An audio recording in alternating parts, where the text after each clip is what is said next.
Assalamualaikum warahmatullahi wabarakatuh. Perkenalkan, nama saya Putri Kania Sindino Fitri dari kelas 20 Manajemen K3. Saya di sini ingin menjelaskan materi tentang akhlak.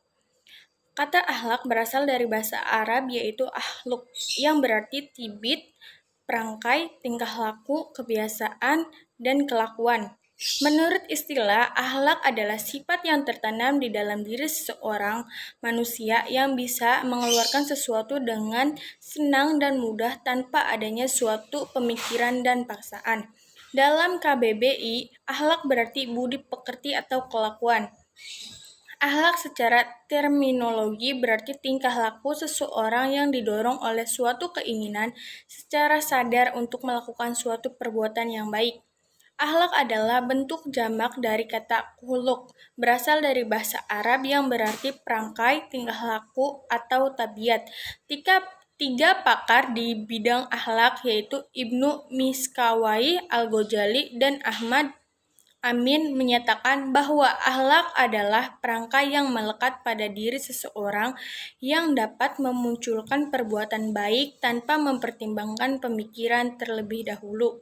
Kata akhlak diartikan sebagai suatu tingkah laku, tetapi tingkah laku tersebut harus dilakukan secara berulang-ulang. Tidak cukup hanya sekali melakukan perbuatan baik atau hanya sewaktu-waktu saja. Seseorang dapat dikatakan berakhlak jika timbul dengan sendirinya, didorong oleh motivasi sendirinya dari dalam diri dan dilakukan tanpa banyak pertimbangan, pemikiran, apalagi pertimbangan yang sering diulang-ulang sehingga terkesan sebagai keterpaksaan untuk berbuat. Apabila perbuatan tersebut dilakukan dengan terpaksa, bukanlah pencerminan dari akhlak. Dalam Encyclopedia Britannica, akhlak disebut sebagai ilmu akhlak yang mempunyai arti sebagai studi yang mempunyai sistematik tentang tabiat dari pengertian nilai baik, buruk, seharusnya benar, salah, dan sebagainya tentang prinsip umum dan dapat diterapkan terhadap sesuatu. Selanjutnya dapat disebut juga sebagai filsafat moral. Pengertian akhlak menurut para ahli dalam Islam. 1. Menurut Ibnu Maskawai, menurutnya akhlak ialah hal li nafsi da'iyatun la hila min goiri fikrin wala ruwiyatin, yaitu sifat yang tertanam dalam jiwa seseorang yang mendorongnya untuk melakukan perbuatan tanpa memerlukan pemikiran dan pertimbangan.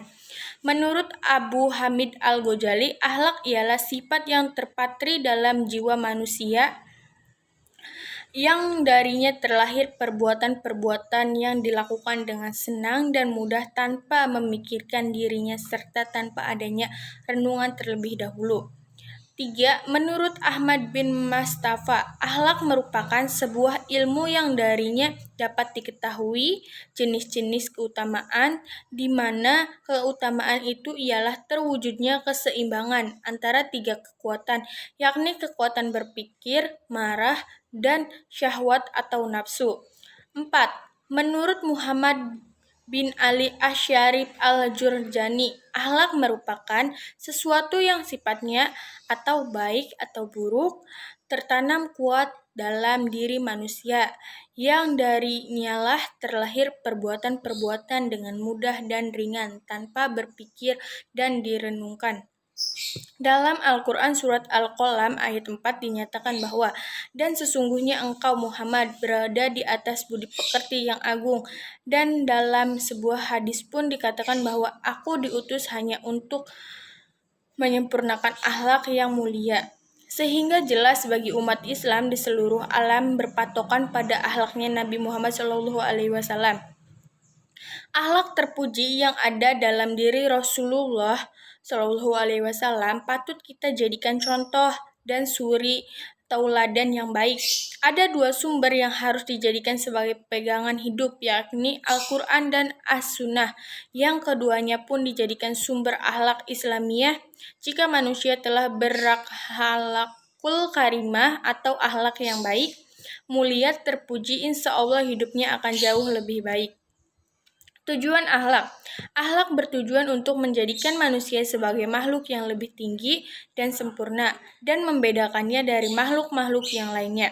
Menjadi suatu hal yang harus dimiliki oleh manusia agar lebih baik dalam berhubungan baik sesama manusia apalagi kepada Allah sebagai pencipta.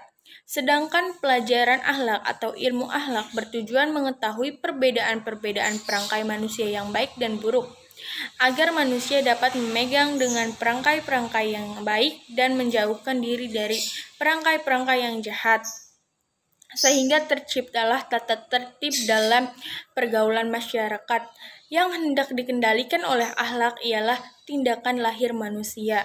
Tetapi karena tindakan lahir itu tidak akan terjadi jika tidak didahului oleh gerak-gerik batin, yaitu tindakan hati, maka tindakan batin dan gerak-gerik hati pun termasuk lapangan yang diatur oleh akhlak manusia. Jika setiap orang dapat menguasai tindakan batinnya, maka dapatlah ia menjadi orang yang berakhlak baik. Tegasnya baik buruk itu tergantung kepada tindakan hatinya. Dalam hadis Arba'in An-Nawawi dituliskan bahwa Rasulullah SAW bersabda, artinya, dan diketahuilah bahwasannya di dalam tubuh itu ada segumpal daging yang apabila baik maka baik pula amalnya, dan apabila buruk maka buruk pula amalnya, dan ketahuilah bahwa ia adalah hati. Hadis ini dengan jelas menerangkan bahwa hati adalah bagian terpenting dari tubuh manusia, sehingga apapun yang direncanakan oleh hati sejatinya akan sangat berpengaruh pada perbuatan yang akan dilakukan oleh pemiliknya. Dalam hal ini dapatlah diibaratkan bahwa jasad itu bagaikan pemerintah dalam diri kita, sedangkan hati menjadi pusat pemerintahannya. Seseorang yang mempunyai hati dan pendirian yang kuat, meskipun badannya tidak sekuat hatinya, lebih diharapkan akan memperoleh hasil pekerjaannya daripada seseorang yang berbadan kuat tetapi hatinya lemah. Macam-macam akhlak. 1. Akhlak terpuji atau al-haqaul mahmudah, yaitu perbuatan baik terhadap Allah, sesama manusia, dan makhluk-makhluk yang lainnya. Berikut ini contoh akhlak terpuji. 1. Berbakti kepada orang tua.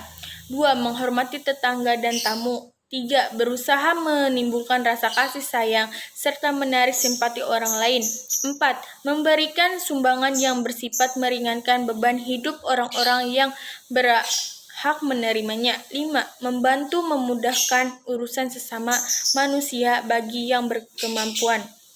2. Akhlak tercela atau al-ahlakul majjumah, yaitu perbuatan buruk terhadap Allah, sesama manusia, dan makhluk-makhluk yang lain. Berikut ini contoh-contoh akhlak tercela. 1. Berdusta. 2. Mengumpat. 3. Mengadu domba. 4. Iri hati atau dengki. 5. Congkak. Ruang lingkup akhlak. Akhlak pribadi yang paling dekat dengan seseorang itu adalah dirinya sendiri. Maka hendaknya seseorang itu menginsafi dan menyadari dirinya sendiri. Karena hanya dengan insyaf dan sadar kepada diri sendirilah pangkal kesempurnaan akhlak yang utama budi yang tinggi. Manusia terdiri dari jasmani dan rohani. Di samping itu manusia telah mempunyai fitrah sendiri. Dengan semuanya itu manusia mempunyai kelebihan dan dimanapun saja manusia mempunyai perbuatan. Akhlak berkeluarga. Akhlak ini meliputi kewajiban orang tua, anak, dan karib kerabat. Kewajiban orang tua terhadap anak dalam Islam mengarahkan para orang tua dan pendidik untuk memperhatikan anak-anak secara sempurna dengan ajaran-ajaran yang bijak. Setiap agama telah memerintahkan kepada setiap orang yang mempunyai tanggung jawab untuk mengarahkan dan mendidik, terutama bapak-bapak dan ibu-ibu, untuk memiliki akhlak yang luhur, sikap lemah lembut, dan perlakuan kasih sayang. Sekian yang bisa saya jelaskan, kurang lebihnya mohon maaf. Apabila ada kesalahan, wassalamualaikum warahmatullahi wabarakatuh.